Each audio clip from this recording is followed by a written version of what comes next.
మన షర్మిలమ్మను ఎంపీగా నిలబెట్టాలని మన వైఎస్ వివేకానందరెడ్డి గారు చాలా తాపత్రయపడ్డాడు. ఆ పనిలోనే ఆ తాపత్రయం పడుతున్నప్పుడే అదే కారణంగా ఆయనను క్రూరంగా అతి దారుణంగా హత్య చేశారు.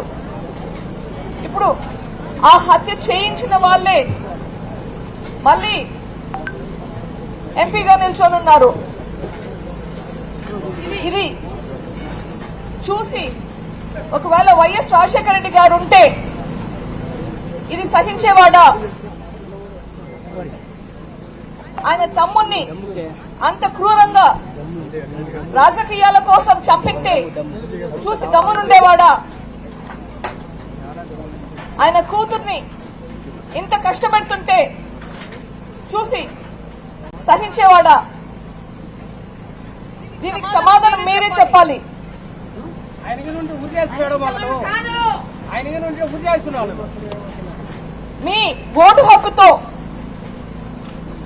మీ ఓటు హక్కును వినియోగించుకొని షర్మిలమ్మకు ఓటు వేసి మీ యొక్క ఉద్దేశం అందరికీ అర్థమయ్యేలా చెప్పాలి. ఈరోజు షర్మిలమ్మకు విజయజ్యోతి గారికి ఓటు వేయమని అడుగుతున్నాను. Thank you. మన షర్మిలమ్మను ఎంపీగా నిలబెట్టాలని మన వైఎస్ వివేకానందరెడ్డి గారు చాలా తాపత్రయపడ్డాడు. ఆ పనిలోనే ఆ తాపత్రయం పడుతున్నప్పుడే అదే కారణంగా ఆయనను క్రూరంగా అతి దారుణంగా హత్య చేశారు. ఇప్పుడు ఆ హత్య చేయించిన వాళ్లే మళ్ళీ ఎంపీగా నిల్చొనున్నారు.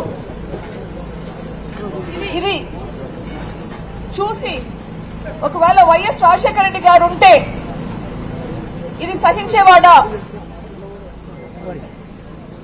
ఆయన తమ్ముణ్ణి అంత క్రూరంగా రాజకీయాల కోసం చంపితే చూసి గమ్మునుండేవాడా? ఆయన కూతుర్ని ఇంత కష్టపెడుతుంటే చూసి సహించేవాడా? దీనికి సమాధానం మీరే చెప్పాలి.